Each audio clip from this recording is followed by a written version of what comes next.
Payızın ən dadlı və xeyirli meyvələrindən biri olan xurma artıq yetişmək üzrədir. Həm meyvə olaraq, həm də qurudub çərəz olaraq istifadəsi çox dadlı olur. Buna görə də mən də sizə xurmanı necə quruduram, o prosesi paylaşmaq istədim. Bunun üçün də ilk öncə xurmaları ağacdan yığıb, gözəlcə yuyuruq və qabıqlarını soyuruq. Sonra isə xurmaların saplaq hissəsinə ip bağlayırıq. Bunu ona görə edirik ki, xurmanı həm isti suya salıb çıxardarkən, həm də günəşdə asarkən daha rahat olsun.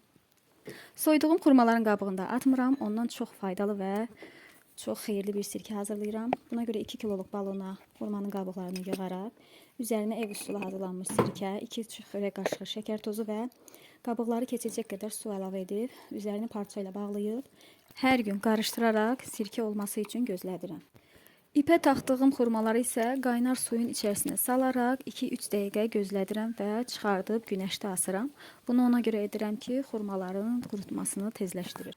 Bugünlük bu qədər, növbəti postlarda görüşənədək hələlik.